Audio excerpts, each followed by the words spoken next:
Hello guys, on se retrouve aujourd'hui pour une nouvelle vidéo. Pour celles et ceux qui me connaissent pas, je m'appelle Amel et ça fait maintenant plus de 3 ans que je vis à Dubaï. Alors je reçois vraiment beaucoup de questions en DM sur Instagram et j'ai pas toujours forcément le temps d'y répondre. Donc il y a quelques jours, je vous ai fait une petite FAQ sur Instagram et je vous ai demandé de me poser toutes les questions que vous aviez sur Dubaï. Alors j'ai vraiment eu beaucoup de questions, donc je les ai triées et j'ai vraiment sélectionné celles qui revenaient le plus souvent et qui me semblaient les plus pertinentes. En gros, cette vidéo, ça va être un résumé de toutes les questions qu'on peut se poser avant d'emménager à Dubaï. Pour le reste, et si vous voulez plus de détails, vous trouverez la plupart des réponses à vos questions dans mes autres vidéos. J'ai déjà fait plein de vidéos sur le sujet de Dubaï, j'en ai fait par exemple sur le coût de la vie, sur la recherche d'emploi ou encore sur les endroits à visiter si vous venez en vacances. Du coup, je vous remets tous les liens de ces vidéos dans la description de celle-ci. Et avant de commencer, comme d'hab, n'hésitez pas à vous abonner à ma chaîne ou à me suivre sur Instagram si c'est pas déjà fait. Alright, c'est parti.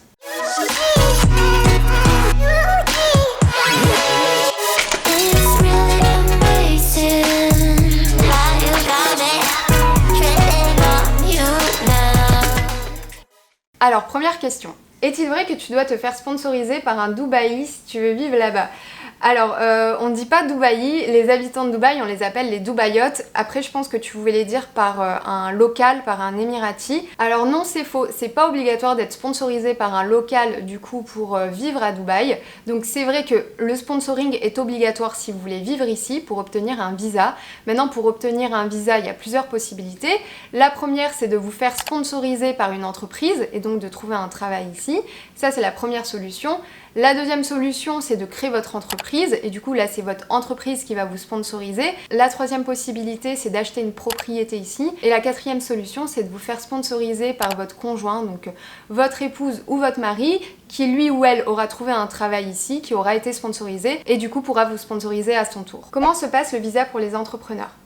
Comme je viens de vous l'expliquer, du coup pour les entrepreneurs, il est possible de créer son entreprise à Dubaï et il y a plusieurs possibilités. Alors dans mes souvenirs, il y a 3 types de sociétés qu'on peut créer à Dubaï. Donc la société mainland, la société en free zone et la société offshore. Maintenant, c'est pas toujours évident de comprendre les avantages et les inconvénients de chaque société et du coup c'est pour ça que je vais dédier une vidéo à ce sujet. Entreprendre à Dubaï en mode freelance. Alors, entreprendre à Dubaï en mode freelance, c'est tout à fait possible. Il vous suffit juste d'acheter une licence. Et ça, du coup, je l'expliquerai dans ma vidéo sur la création d'entreprise, etc. Mais c'est tout à fait possible. Maintenant, le seul truc par rapport au fait d'être freelance à Dubaï, c'est que pour bien en vivre, il faut vraiment avoir un super réseau et des bons contacts. Faut-il partir en tant que jeune diplômé junior ou plutôt avec de l'expérience ? Alors moi je conseille vraiment de venir à Dubaï avec de l'expérience, avec minimum 3 ans d'expérience parce que la concurrence en fait elle est vraiment très rude. Donc pour mettre le maximum de chances de vos côtés, il faut vraiment déjà avoir une bonne expérience professionnelle avant de venir ici. Est-il préférable de trouver un travail avant de venir s'installer à Dubaï ? Alors c'est mieux, c'est beaucoup mieux si tu peux trouver depuis la France. Maintenant c'est vraiment pas évident. Les gens qui vont trouver depuis la France en général ce sont les gens qui ont des profils très spécifiques et qui sont très demandés. Et pour tout le reste en fait les recruteurs ils vont toujours privilégier les gens qui sont sur place à Dubaï. Donc le mieux en fait c'est de venir ici et de trouver du travail directement sur place. Peut-on trouver un emploi pendant un séjour visiteur de 1 mois ? Waouh, 1 mois franchement c'est chaud. Je vais être très honnête, 1 mois c'est vraiment très chaud. Je pense que 1 mois, c'est vraiment si vous avez un profil qui est très spécifique et très recherché, ça peut aller vite. Mais en général, une recherche d'emploi à Dubaï, ça prend entre 3 et 6 mois. Donc moi, je conseille vraiment de prendre minimum 3 mois pour une recherche d'emploi quand vous venez ici. Et de toute façon, les 3 mois, ça correspond à la durée du visa touriste. Donc ouais, moi je dirais que minimum 3 mois. Est-ce que quand on se fait licencier, notre titre de séjour reste valable ? Alors non, malheureusement, quand on se fait licencier, notre visa est annulé. Maintenant, il y a une période de grâce de 1 mois sur le visa et après ces 1 mois, vous repassez en visa touriste. Donc voilà, c'est le souci, c'est que quand on perd son emploi ici à Dubaï, il n'y a vraiment aucune sécurité et bien sûr, il n'y a pas de chômage non plus. Au niveau des stages, est-ce qu'il est facile d'en trouver ou ce n'est pas dans les habitudes ? Alors pour les stages, comment vous expliquer ? Comme je vous l'ai expliqué au début de la vidéo, quand vous venez à Dubaï, pour avoir un visa, il faut être sponsorisé. Du coup c'est pareil pour les stages, en fait si vous venez faire un stage à Dubaï, il faut qu'on vous sponsorise. Mais le truc c'est que les entreprises, elles vont pas vouloir forcément vous sponsoriser juste pour un stage de 6 mois parce que c'est des démarches, etc. C'est un coût. Donc voilà, la plupart des entreprises en général, elles vont pas faire les démarches pour sponsoriser un stagiaire. Maintenant, ce qui se passe, c'est qu'il y a quand même beaucoup de gens de l'étranger qui viennent ici faire des stages, mais ce qu'ils font, c'est illégal en fait. C'est-à-dire qu'ils font leur stage, mais ils restent sur leur visa touriste. Donc ça, c'est illégal. Si vous faites attraper, encore une fois, c'est à vos risques et périls. Et les seuls stages légaux en fait qui existent ici, c'est si vous êtes étudiant dans une université à Dubaï. Là, votre université, elle va pouvoir vous délivrer une convention de stage. Votre visa, en fait, vous l'avez déjà parce que vous êtes étudiant à Dubaï. Et là, une entreprise, elle pourra vous prendre en stage dans la légalité. Trouver un logement, c'est facile ou faut avoir des contacts. Alors c'est vrai aussi que cette question sur le logement, elle est beaucoup revenue. Je pense que c'est vraiment aussi une peur chez beaucoup de personnes qui déménagent de trouver un logement, etc., de savoir en fait comment ça marche dans le pays où on va s'expatrier. Alors je vous rassure, trouver un logement à Dubaï, c'est assez facile. C'est pas du tout par exemple comme à Paris où faut avoir un dossier en béton, des garants, des machins, etc. Ça marche pas vraiment comme ça ici. Donc déjà au niveau de l'offre immobilière, il y a vraiment... pour tous les goûts, franchement, il y a plein de quartiers, il y a plein de types de logements, appartements, villas, maisons, etc. Enfin vraiment, vous avez le choix. Maintenant, la seule différence par rapport à la France, c'est que si vous louez à l'année, pour certains logements, on va vous demander de payer 1 an de loyer à l'avance. Alors quand c'est comme ça, vous pouvez vous arranger avec votre employeur, donc qui va vous faire une avance et après ce sera déduit de votre salaire. Et après, il y a d'autres logements où on va vous demander 3 chèques, 4 chèques, vraiment ça dépend. Il y a aussi certains logements, comme par exemple si vous partez sur un appartement hôtel, vous pouvez louer au mois, si vous n'êtes pas sûr de combien de temps vous allez rester, etc. Donc dans tous les cas, vous avez le choix en fait. Soit vous louez au mois, soit vous louez à l'année, etc. Il y a le choix, il y a des logements. Donc par rapport à ça, il ne faut vraiment pas avoir peur. Et aussi pour vous aider à bien choisir le quartier, etc. Je ferai une vidéo à ce sujet parce que je sais que quand on vient à Dubaï, c'est pas toujours évident de comprendre comment la ville est organisée, dans quel quartier il vaut mieux habiter. Même si moi, vous le savez, je préfère la marina. Mais voilà, je vous ferai aussi une vidéo à ce sujet. Est-ce que c'est vrai qu'on ne peut pas vivre en colocation avec son chéri si on n'est pas marié? Alors oui, c'est totalement vrai. Légalement, à Dubaï ou aux Émirats, si vous n'êtes pas marié, vous ne pouvez pas vivre en couple. Alors maintenant, dans les faits, voilà, je sais qu'il y a plein de gens qui sont dans l'illégalité et qui vivent quand même en couple même s'ils ne sont pas mariés. Maintenant, il faut savoir que c'est un risque que vous prenez si vous le faites parce que si un voisin vous dénonce, etc., vous pouvez avoir des problèmes. Donc légalement, oui, c'est obligatoire d'être marié pour être en couple. Maintenant, dans les faits, il y a des gens qui ne respectent pas la loi. C'est à vos risques et périls. Faut-il obligatoirement parler anglais ou arabe pour vivre là-bas? Alors, pour l'arabe, non, c'est pas obligatoire, mais c'est vraiment un très très gros avantage si vous parlez arabe. Et par contre, pour l'anglais, ouais, c'est vraiment indispensable parce que l'anglais, en fait, c'est la première langue à Dubaï. Maintenant, je sais qu'il y a plein de gens qui m'écrivent et qui me demandent si c'est vraiment nécessaire de parler anglais ou si on peut pas venir et progresser et voilà, perfectionner son anglais ici. Moi personnellement, je conseille pas Dubaï pour venir apprendre l'anglais. Je conseille plutôt d'aller dans un pays anglophone comme l'Angleterre ou les États-Unis. Et Dubaï, c'est bien d'y venir en ayant déjà des bonnes bases parce que je vous avoue que si vous maîtrisez pas l'anglais, ça va être un peu compliqué. Peut-on vivre à Dubaï sans voiture? Alors ouais, complètement, on peut vraiment vivre à Dubaï sans voiture, j'en suis la preuve vivante. Alors moi, ça va faire maintenant plus de 3 ans et demi que je vis à Dubaï et que j'ai jamais eu de voiture. J'ai quand même le permis, mais le truc c'est que moi je vis à la marina, donc je suis juste à côté du métro, j'ai pas besoin de voiture pour le travail, je suis dans un quartier piéton, donc il y a plein de trucs que je peux faire à pied, et pour le reste, je me déplace en taxi parce que ça coûte pas très cher. Maintenant, c'est vraiment un calcul à faire parce que dans certains quartiers et pour certains lieux de travail, vous êtes obligé d'avoir une voiture. Par exemple, je sais pas moi, si vous vivez à la marina et que vous travaillez à Dera, forcément il y a 40 km, donc vaut mieux avoir une voiture. Donc vraiment c'est un calcul à faire, mais si vous n'avez pas beaucoup de déplacements comme moi, c'est pas vraiment nécessaire. Est-il facile de devenir agent immobilier à Dubaï ? Alors, est-ce que c'est facile de devenir agent immobilier? Alors, j'espère que je vais pas dire de conneries, mais je pense que pour être agent immobilier à Dubaï, ils ne demandent pas énormément de qualifications parce que moi j'ai déjà rencontré des gens ici qui n'avaient pas forcément de qualification dans ce secteur et qui avaient pu le devenir. Maintenant, je sais aussi que c'est un milieu qui est très très très compétitif et il faut vraiment être un excellent vendeur ici et avoir un très très bon réseau pour bien en vivre parce qu'en général, les salaires fixes sont assez faibles et ça marche surtout à la commission. Donc je pense que oui, si tu n'as pas de qualification dans ce secteur-là, tu devrais pas avoir trop de problèmes à trouver un emploi d'agent immobilier. Maintenant, pour bien en vivre, va falloir être un très très bon vendeur. Avoir un week-end décalé, ça ne te dérange pas. Travailler le dimanche, c'est dur. Alors ouais, c'est vrai que nous le week-end c'est les vendredis et samedis et c'est vrai qu'au début quand je suis arrivée à Dubaï, enfin même encore aujourd'hui, hein, honnêtement même encore aujourd'hui c'est toujours bizarre en fait de se dire que la semaine elle commence le dimanche quand le reste du monde commence sa semaine le lundi. Maintenant bon on s'y habitue. Et je trouve que du coup en fait les semaines passent plus vite. Je sais pas pourquoi, c'est bizarre hein, de dire ça, mais je sais pas, moi j'ai l'impression qu'à cause de ça, ou grâce à ça plutôt, mes semaines elles passent beaucoup plus vite. Parce que déjà en général, moi le dimanche c'est un jour assez calme au niveau du travail parce que je travaille beaucoup avec l'Europe et du coup en Europe les gens ne bossent pas. Et ouais on s'habitue, franchement on s'habitue et du coup on est bien content aussi le jeudi soir d'être en week-end avant tout le monde. Comment se faire des amis sur Dubaï lorsqu'on connaît personne? Alors c'est vrai que cette question, elle est vraiment beaucoup revenue. Je pense que c'est vraiment une grande peur chez certaines personnes de venir ici et de tout recommencer à zéro. Enfin c'est vrai que oui, hein, ça fait peur hein, quand tu quittes ton pays pour t'installer dans un autre pays et que tu connais personne. Je peux comprendre, ça fait peur. Maintenant, à Dubaï, il y a vraiment plein de possibilités de rencontrer des gens. Déjà, comme je l'expliquais dans d'autres vidéos, ici c'est une ville d'expatriés en fait. Enfin, 85% des gens, ils viennent du monde entier.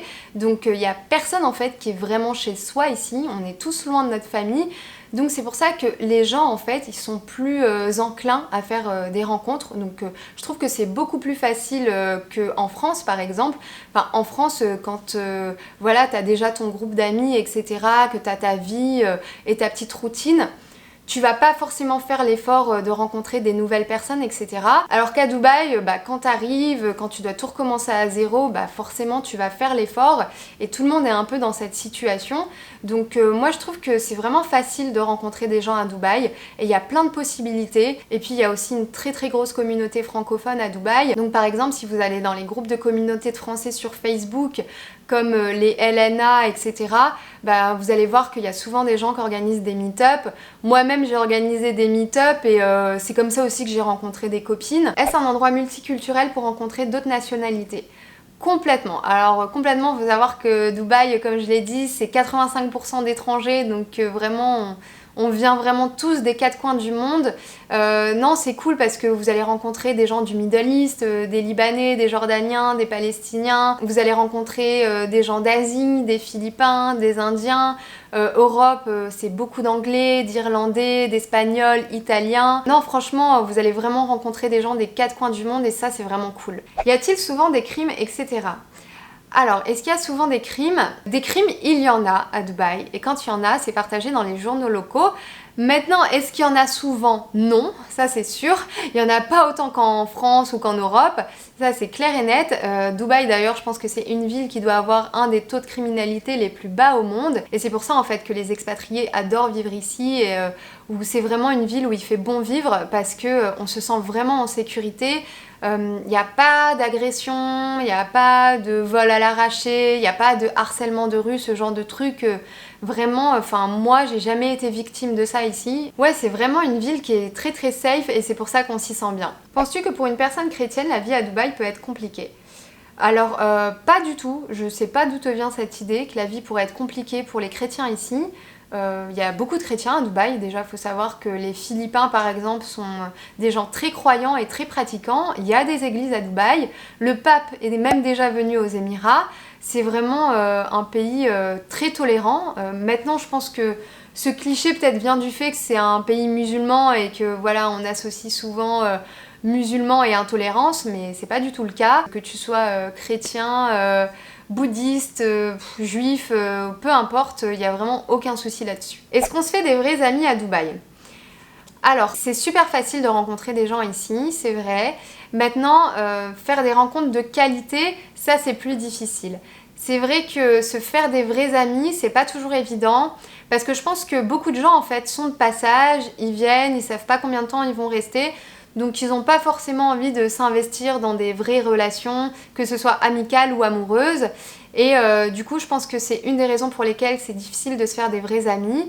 Maintenant, c'est tout à fait possible, hein. Moi, j'ai rencontré des personnes ici que je considère comme mes amis. Aussi, l'autre inconvénient, c'est que parfois tu vas rencontrer des gens géniaux, vous allez avoir une super amitié et ces gens vont partir. Et ça, c'est le jeu quand t'es à Dubaï, c'est que les gens viennent et repartent. Quels sont les produits au supermarché qui coûtent le plus cher? Alors les produits qui coûtent le plus cher au supermarché, c'est tout ce qui va être importé d'Europe, donc toutes les marques européennes. Par exemple, ce qui coûte le plus cher, c'est les packs d'eau Evian. Genre ça va être 15 € le pack. Moi par exemple, j'adore le Perrier, ben j'en achète pas beaucoup parce que ça coûte super cher. Ouais, vraiment tout ce qui est marque européenne importée ici, ça coûte très très cher. Tout le monde dit qu'il faut avoir un bon salaire pour y vivre, mais ça veut dire quoi? Alors c'est une bonne question, c'est quoi un bon salaire à Dubaï?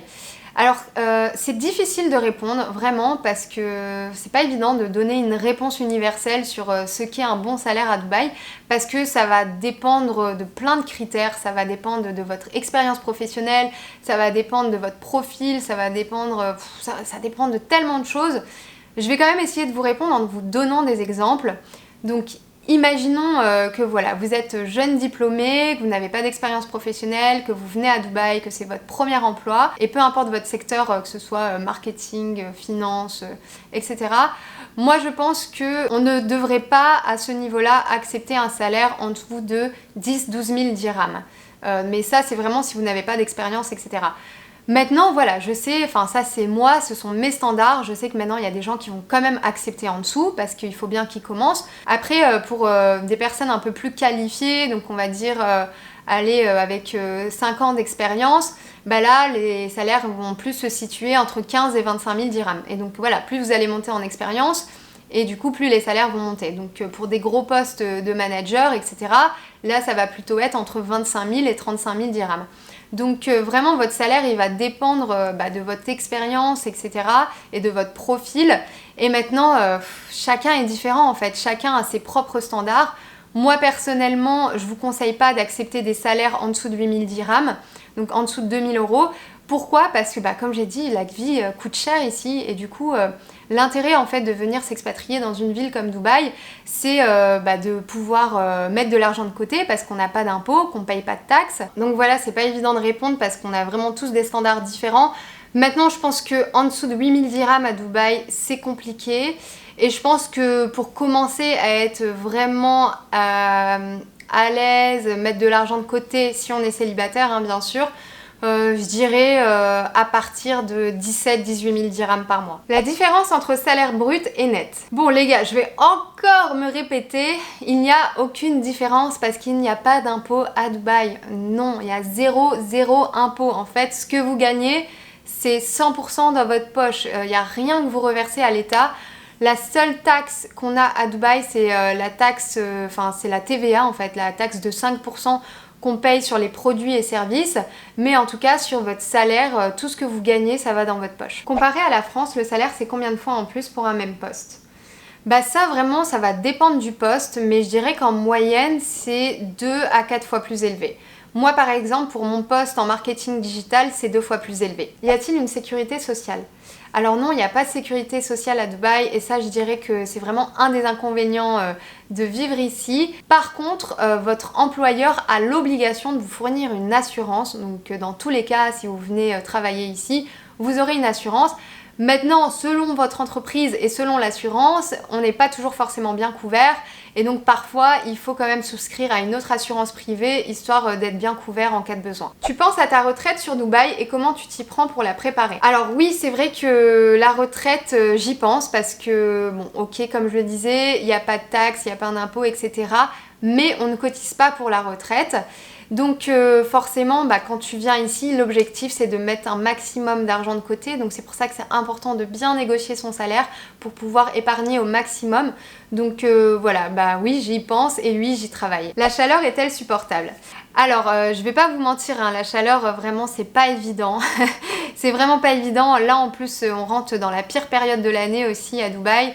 Donc entre juin et septembre, on a des températures qui peuvent aller jusqu'à 50 degrés. Mais le pire en fait c'est même pas la chaleur, c'est l'humidité. Donc tu sors dehors en fait, t'as du mal à respirer, t'es tout moite, t'es trempé. Franchement c'est vraiment pas évident. Maintenant, tous les endroits sont climatisés, même les arrêts de bus sont climatisés. Donc au final, on s'y habitue. Et puis pour être honnête aussi, hein, moi je préfère quand même l'été à Dubaï que l'hiver en France. Combien de temps comptes-tu rester à Dubaï? Tiens, une question de mon ami Thierry. Alors, combien de temps je compte rester à Dubaï? Honnêtement, le plus longtemps possible. Moi, Dubaï, c'est une ville où je me sens hyper bien. Et pour le moment, je suis satisfaite de ce que je fais, enfin, de mon travail, de mon lifestyle, de ma vie. Enfin, je suis vraiment super bien ici, donc aussi longtemps que possible. Alright guys, c'est la fin de cette vidéo. Bon, bien sûr, j'ai pas répondu à toutes les questions que vous m'aviez posées dans la FAQ parce qu'il y en avait beaucoup trop et aussi parce que je n'ai pas réponse à tout. Du coup, si vous avez vraiment des questions spécifiques, des cas particuliers, etc., ce que je peux vous conseiller, c'est de rejoindre les groupes Facebook de communauté de Français à Dubaï, donc des groupes comme les Nouveaux Aventuriers ou Dubaï Tourisme. Et voilà, si vous avez une question, n'hésitez pas à leur poser, il y a quelqu'un qui vous répondra. N'hésitez pas à liker, commenter, partager cette vidéo si ça vous a plu. N'hésitez pas à vous abonner à ma chaîne et à me suivre sur Instagram si ce n'est pas déjà fait. Je vous dis à très vite pour une nouvelle vidéo.